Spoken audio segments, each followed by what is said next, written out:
Bueno, buenas noches a mis queridos alumnos en esta madrugada y acá va la tercer clase de capacidad que les había prometido. En esta tercera parte me voy a referir a los caracteres específicos de la incapacidad de hecho y de la incapacidad de derecho que hoy por hoy en los libros de texto no son muy citados o no se les presta tanta atención y creo que son aspectos fundamentales. Así que vamos a empezar ahora con la incapacidad de hecho y cuáles son los principales caracteres que representa este tipo o esta especie. Pero primero voy a reiterar lo que ya les dije, ¿no? Si hablamos de incapacidad de hecho o incapacidad de ejercicio, como se la denomina en el Código Nuevo, tenemos que partir del concepto de qué es o qué se entiende por capacidad de ejercicio o capacidad de hecho. La incapacidad de hecho primero, ¿no? Partamos de esto, que la incapacidad de hecho siempre configura o acarrea un obstáculo jurídico por el que una persona se ve imposibilitada de realizar por sí misma un determinado acto jurídico. Un acto jurídico o varios actos jurídicos. Si es un incapaz absoluto, en el lenguaje del código anterior, no va a poder realizar ningún acto jurídico por sí mismo. Y si era un incapaz de hecho relativo, eh, esa prohibición o esa imposibilidad alcanzaba algunos negocios jurídicos o algunos actos jurídicos en particular. Por ello siempre, cuando estamos hablando de un incapaz de hecho, va a tener que actuar necesariamente un representante legal en su nombre y por su cuenta, porque tiene imposibilidad de actuar por sí mismo.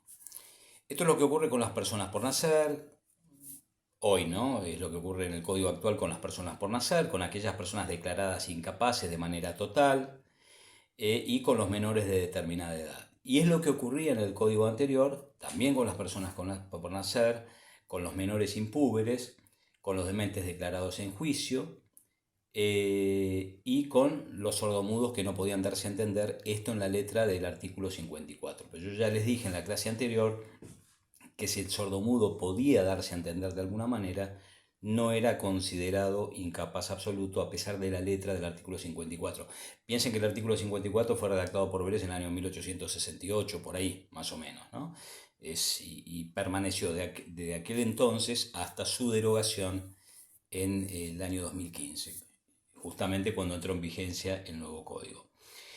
Pero digamos que la capacidad de hecho o de ejercicio hoy implica la facultad que tiene toda persona de ejercer sus derechos por sí misma y de obligarse por sí misma, sin necesidad que intervenga otra persona en su nombre y en su representación, que podría ser un tutor, podría ser un curador, podrían ser los padres, etcétera, etcétera. Ahora bien, ¿cuáles son los caracteres primordiales que presenta la incapacidad de hecho? ¿Y por qué para mí esto es muy importante? Por lo que ya les dije, también en alguna de las clases que ya les grabé, y tiene que ver con esta, digamos, supresión de la doble clasificación de incapaces de hecho absolutos e incapaces de hecho relativos en el nuevo código, ¿no?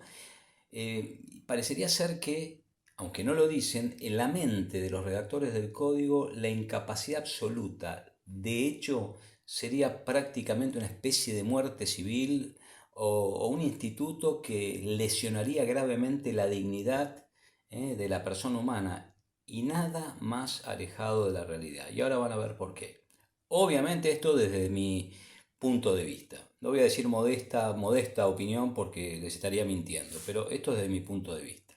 Entonces vamos a los caracteres específicos de la incapacidad de hecho, hoy incapacidad de ejercicio, y después vamos a pasar, o voy a pasar, yo digo vamos a pasar como si estuviesen actuando mis distintas personalidades, no pero hay solo una, desquiciada por cierto, pero solo una.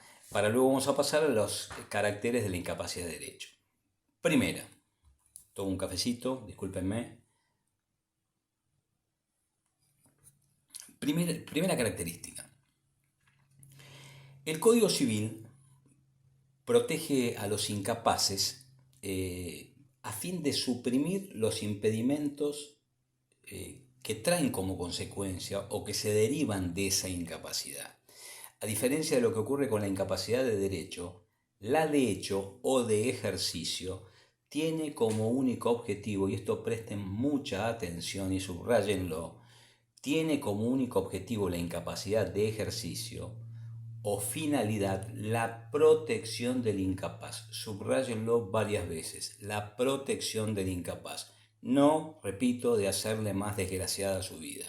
Y busca resguardar esta incapacidad o amparar a las personas y o bienes de la misma, evitando que otorguen actos jurídicos perjudiciales a su persona o patrimonio. Es decir, que el instituto de la incapacidad de ejercicio, antes de hecho, tiene como única finalidad, único objetivo, la tutela o la salvaguarda de los intereses de los incapaces.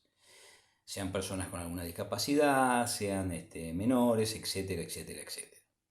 Esto, digamos que es la primera finalidad madre o clave de la incapacidad de hecho o de ejercicio. Y obviamente, cuando yo les digo que la finalidad es la protección del incapaz, ustedes se estarán preguntando, bueno, bárbaro, se protege al incapaz, pero ¿de qué manera se protege al incapaz? Porque parezco un político, una frase, una expresión de deseos. Bueno, por ejemplo, yo les digo ahora una herramienta en donde vemos esta tutela o esta protección. Cuando un menor o una persona declarada incapaz o con restricción a su capacidad realiza un acto que no puede, el curador o el representante legal puede articular la nulidad de ese acto jurídico, sobre todo cuando se ha perjudicado. Imagínense un menor contratando con una persona mayor, esa persona mayor se lo podría fumar en pipa, igualmente que ocurre o que podría ocurrir con una persona mayor de edad pero que tiene padecimientos mentales, como sería mi caso, ¿no? Bueno, la persona con capacidad podría aprovecharse de la situación de inferioridad en la que está la otra. Entonces, de esta manera, la nulidad lo que hace es volver las cosas a un estado anterior y desanudar ese compromiso, dejar sin efecto ese contrato. Después me voy a referir, cuando aborde la incapacidad de derecho, aunque sea brevemente, al tema de la nulidad. Segunda característica de la incapacidad de hecho o de ejercicio. Los autores clásicos todos decían, Borda, Llambía, Sarós Castex, López Olaciregui, Salvat, etcétera, etcétera, que la incapacidad esta de ejercicio hoy, o de hecho, es susceptible de grados. Esto significa que una persona puede estar privada de la realización de todos los actos de la vida civil o solo de alguno de ellos, ¿no? Por esta razón, la incapacidad de hecho puede ser total o parcial, y en términos más genéricos de los que Vélez utilizaba, absoluta o relativa. En el sistema anterior tenían incapacidad absoluta, de hecho, las personas por nacer, esto ya se los dije varias veces, es importante que lo retengan, ¿no? Las personas por nacer, y alguno de ustedes me lo preguntó hoy por privado, las personas por nacer, los menores impúberes, los interdictos por causas psíquicas, siempre y cuando el tribunal haya sentenciado la ineptitud total para dirigir su persona a administrar sus bienes. Y por su parte, adolecen de incapacidad relativa, o adolecían, mejor dicho, los menores adultos, porque esto se daba en el código anterior, el código que perdió vigencia el 1 de enero, qué mal estoy a esta altura, 1 de enero no, 1 de agosto del año 2015. Recuerden lo que ya les dije también en la clase pasada, o en la primera clase, el código nuevo suprime completamente esta doble clasificación de incapacidad de ejercicio absoluta e incapacidad de ejercicio relativa. Pero ¿qué ocurre en la práctica? Que la persona por nacer tiene una incapacidad total o absoluta. En cambio, lo que antes era considerado un demente y hoy podemos considerar como una persona privada del discernimiento o interdicta o con capacidad restringida, la regla general es que conserva la capacidad.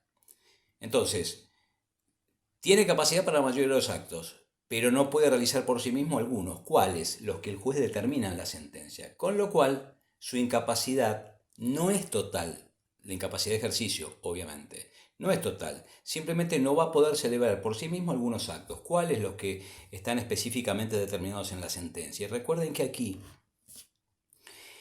el juez puede determinar en un juicio de esta naturaleza o de estas características donde se busca la restricción de la capacidad, el juez puede decidir que la persona a la que se somete a proceso realice algunos actos por sí misma, pero con el consentimiento, con el asentimiento del apoyo, o puede determinar directamente que respecto de otros actos de mayor trascendencia, como podrían ser los actos de disposición de bienes, sean directamente realizados por un representante legal.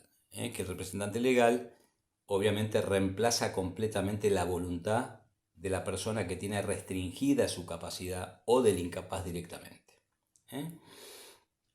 Muy bien. Y en el código anterior, que también se los dije, tenían incapacidad relativa los menores adultos, que eran los que habían cumplido 14 años hasta la mayoría de edad.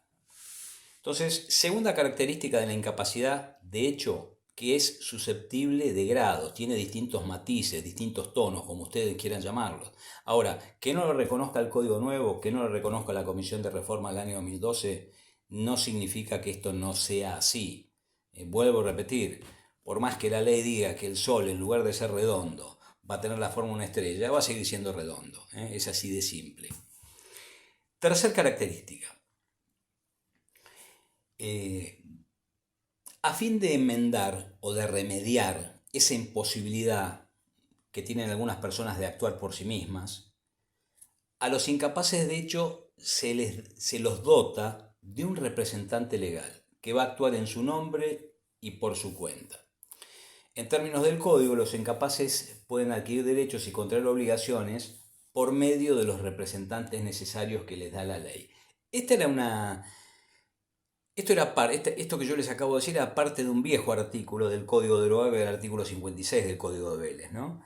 Que hoy no lo tenemos de esta manera porque se presume la capacidad. No se olviden que incluso en el caso de los menores tenemos una ensalada bastante desastrosa, ¿no? Con dos condimentos raros, grado de madurez y edad, que han sido calcados de la Convención de Derechos del Niño. Pero después nos vamos a referir a esto en otra clase. Y además lo tienen en Rivera. Respecto de la individualización de los representantes necesarios, bueno, ustedes esto lo tienen en el Código Nuevo y lo tienen en el Código Viejo. En el Código Viejo recuerdo que estaba en el artículo 57 de Vélez, y más o menos ese artículo 57 enumeraba a los representantes de los incapaces. Y decía más o menos algo así. Respecto a las personas por nacer, sus representantes eran sus padres. Y si sus padres habían muerto o tenían incapacidad, los representantes de los por nacer eran los curadores que se les nombraban. De los menores que no se habían separado de sus padres, es decir, que no se habían emancipado, los representantes eran sus padres o los tutores que se habían designado. Y de los dementes o sordomudos, los curadores nombrados vía judicial. Ahora no me acuerdo específicamente, hay un artículo también en el Código Nuevo, ¿no?, que habla de los representantes, pero este era el artículo 57 del Código de Vélez. Entonces, redondeando, otra característica fundamental de la incapacidad de hecho es, dijimos, hay que protegerlos, hay que evitar que otorguen actos jurídicos perjudiciales a su persona, bienes o patrimonio. Entonces, ¿qué hace ese incapaz que no puede actuar? Bueno, pues bien, se lo dota de una persona. Esa persona se llama representante legal, en la figura del curador o de un tutor, que van a actuar en nombre y en representación del incapaz. Van a velar por su seguridad. Obviamente que estos representantes legales después tienen que dar cuenta ante el juez, ¿no?, de su gestión. Pues tampoco es cuestión que se lo fumen en pipa, ¿no?, al representante legal. Y esto justamente tenía que ver con una pregunta que me hizo un alumno hoy, respecto de los emancipados, ¿no? Una de las prohibiciones que tienen los menores emancipados es aprobar las cuentas de sus tutores y darle finiquito, que justamente tenía que ver con esto. Los únicos que pueden aprobar las cuentas o la gestión de un representante legal es el propio juez. En cuarto lugar, eh, y esto ha cambiado en el Código Nuevo, ¿no? Hoy se habla del Ministerio Público, tenemos el abogado del niño y otras cosas, pero históricamente los incapaces de hecho, además de contar con un representante legal, estaban en la práctica representados promiscuamente por lo que se denominaba el Ministerio de Menores o en la época de Vélez el Ministerio Pupilar, que se encarnaba en la persona del asesor de menores o defensor de menores en aquella época, en todos los asuntos judiciales o extrajudiciales en los que ellos estaban involucrados, ¿no? Los menores o los incapaces. Tan es así que si había un asunto que involucraba a un incapaz de hecho y no se le daba intervención al Ministerio de Menores, todo lo actuado terminaba en una nulidad. En definitiva, los incapaces, yo les diría, siempre contaron con una doble representación. Una individual, a cargo del representante legal o de los representantes legales, y otra necesaria, promiscua, que no podía evitarse, no podía eludirse, a cargo del Ministerio Pupilar. Imagínense, y esto para que lo entiendan, ¿no? Si teníamos un accidente de tránsito, por ejemplo, donde era víctima un menor, los padres hacían el juicio a los responsables o a los causantes del daño, ganaban el juicio y el juez determinaba un monto indemnizatorio, X. Bueno, ¿qué pasaba con ese monto indemnizatorio? ¿O qué pasa con ese monto indemnizatorio? ¿Lo cobran los padres y nos vamos de viaje? Bueno, es difícil que viajen, ¿no? Para tocar un centavo de esa plata había que pedirle autorización precisamente al Ministerio Pupilar, al Ministerio de Menores o al asesor de menores. Si el asesor de menores no daba su visto bueno, el juez no lo autorizaba. ¿Por qué?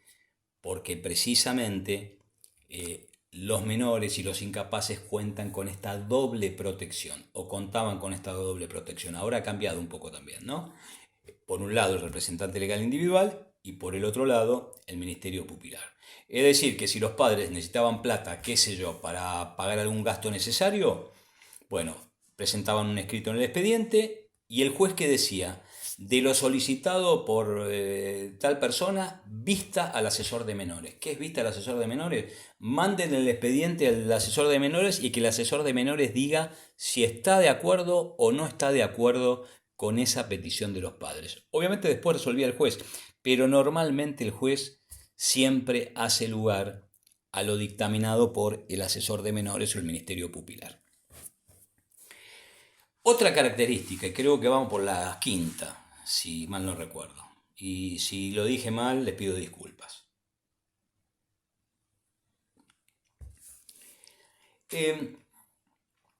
A diferencia de lo que ocurre con la incapacidad de derecho que vamos a ver enseguida, no sé cuánto voy a demorarme con esto si no les hago otra clase corta, en el supuesto o en el caso en que un incapaz de hecho realice un acto jurídico por sí mismo, y no puede, obviamente, la ley prevé la sanción de nulidad. Pero acá, en este caso, la nulidad va a ser relativa. Como sanción legal, la nulidad relativa tiene como finalidad la tutela de intereses particulares o individuales. O en los términos del Código Nuevo, la protección de determinados intereses, o del interés de determinadas personas. A ver, redondeemos esto porque puede ser complicado, sobre todo que todavía no lo hemos visto, y lo vamos a ver en una de las orillas más importantes de la materia. A ver, ¿cuál es la diferencia entre la nulidad absoluta y la relativa? Que yo le diría que es la principal clasificación que existe. La nulidad relativa, la nulidad en sí es una sanción legal. ¿Y qué hace esa sanción legal? Lo que hace es impedir que un contrato o que un acto jurídico que tiene una falla, un defecto o un vicio produzca sus efectos normales o propios. Y siempre esa falla que tiene que tener el contrato o el acto jurídico, después les voy a explicar qué es un acto y qué es un contrato, tiene que ser originaria, estructural. Siempre que ustedes vean que un juez decreta una nulidad de un contrato o un acto jurídico, eso se debe a que ese contrato o a ese acto jurídico tiene un defecto, una falla o una anomalía o un vicio en boca de los autores que tiene que ser originario. ¿Qué significa que tiene que ser originario? Que ese vicio tiene que nacer al tiempo de la celebración del acto jurídico. Si la causa de extinción del acto jurídico del contrato es sobreviniente, es decir, posterior a la celebración, jamás va a haber nulidad ahí, va a haber otra causa de extinción del contrato, como podría ser una resolución, una revocación, el cumplimiento de la condición, etcétera, etcétera, etcétera. Pero esto es importante que lo tengan en cuenta desde ahora. Siempre que hay nulidad es porque estamos en presencia de un contrato o de un acto jurídico que tiene un vicio, una falla o un defecto congénito. Ejemplo, yo estoy declarado incapaz y realizo un acto jurídico que no puedo. Alquilé mi propiedad. Muy bien. ¿Dónde está la falla o la causa de nulidad? ¿Está antes, durante la celebración o con posterioridad a la celebración? Esto no se los voy a decir yo, esto para que lo piensen. Otro ejemplo. Le pongo un revólver en la cabeza a una persona y le digo, firma este contrato de locación en donde me alquilás tu departamento por 3 años por la módica suma de 3.000 pesos por mes. Y firma, obviamente firma. Este muchacho firma alocadamente, ¿no? Le pongo cualquier cosa y firma hasta el papel dorado de Willy Wonka. Firma cualquier cosa. Bueno, vamos a otro ejemplo. Me compro un auto en una concesionaria y yo le digo, quiero un auto color pink. Me gusta el rosa. Tengo ese berretín, me gusta el rosa. Y me lo ponen por escrito. Bueno, venite en 15 días, me dice el señor de la agencia, voy a los 15 días y resulta que el auto no era rosa, era violeta. Y yo le digo, flaco, escúchame, yo quería rosa, no quiero, pero es lo mismo, tiene las mismas características. Bueno, ¿qué ha habido aquí? Aquí ha habido un incumplimiento contractual. ¿Yo puedo demandar la nulidad de este contrato? ¿O tengo otras cosas, u otros caminos legales para hacer? Tercer ejemplo para que lo vayan pensando. Pero repito, la causa de nulidad en cualquier clasificación que ustedes vean es siempre originaria. ¿Qué significa? Que esa causa está o nace al tiempo de la celebración del acto jurídico. Esto sería como una mancha de nacimiento.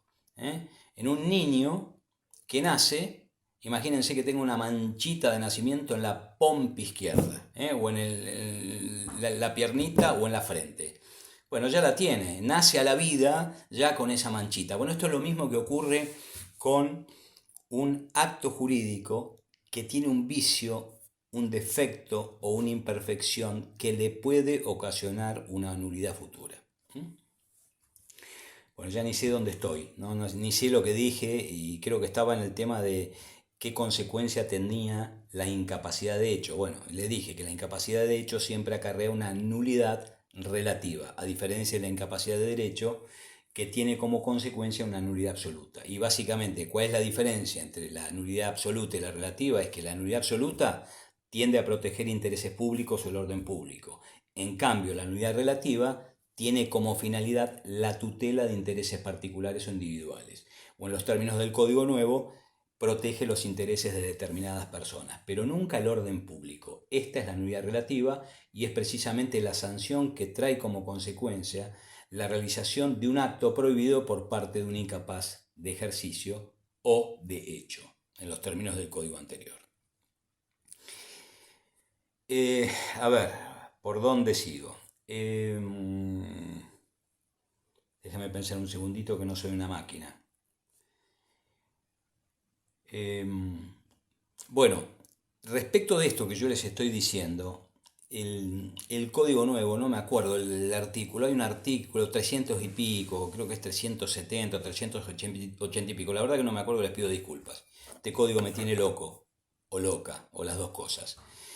Hay un artículo del Código Nuevo, hay dos artículos. Uno que más o menos habla o nos define lo que es la capacidad de perdón, uy, qué mal estoy. La nulidad absoluta y la nulidad relativa. Y uno de estos artículos, no me acuerdo, dice más o menos que son de nulidad absoluta los actos que van en contra del orden público, la moral o las buenas costumbres. Y en cambio, de nulidad relativa son los contratos o los actos jurídicos en donde esa sanción está impuesta solamente para protección del interés de algunas personas. Entonces, yo les dije, la nulidad relativa protege intereses particulares. La nulidad absoluta protege el orden público o intereses públicos. Muy bien. Y como última característica, les diría, de la incapacidad de ejercicio o incapacidad de hecho, yo acá les menciono dos cualidades o caracteres. Que acá estos dos caracteres son compartidos tanto por la incapacidad de hecho como por la incapacidad de derecho. Primero, la incapacidad de ejercicio de hecho es excepcional. Y segundo, es de interpretación restrictiva. Lo primero, la excepcionalidad, supone que la regla general es que todas las personas humanas pueden actuar por sí mismas en el mundo jurídico, salvo que la ley o una sentencia judicial se los prohíban. ¿Sí? La regla es la capacidad. Y esto creo que también se los había dicho en alguna clase. El Código Nuevo establece esta regla en los artículos 19, 22 y 23, pero también esto estaba establecido en el viejo Código de Vélez en los artículos 52 y 53, en donde la regla era la capacidad de hecho, la regla era la capacidad de derecho, y la excepción era la imposibilidad de celebrar actos jurídicos y la imposibilidad de ser titular de algún derecho en particular. ¿Qué significa que también la incapacidad de hecho es de interpretación restrictiva? Esto significa que ante la duda, cuando el juez esté revisando ante un pedido de nulidad, y después de tomarse un whisky diga, che, este tipo podrá realizar o no podrá realizar este acto. El juez, ante la duda, tiene que optar por la capacidad, es decir, por considerar que ese sujeto es hábil y puede por sí mismo obrar, puede realizar el acto jurídico por sí mismo. Y esto es muy común en el mundo del derecho, ¿no? Ante la duda, siempre debe presumirse la capacidad. A ver, déjenme ver cuánto voy. 27 minutos, voy a cortar acá. Entonces, hasta acá hemos visto los caracteres de la incapacidad de hecho o de ejercicio. Espero que lo hayan entendido y les pido que cualquier duda que tengan me consulten. Voy a tratar de que les llegue. Les mando un abrazo.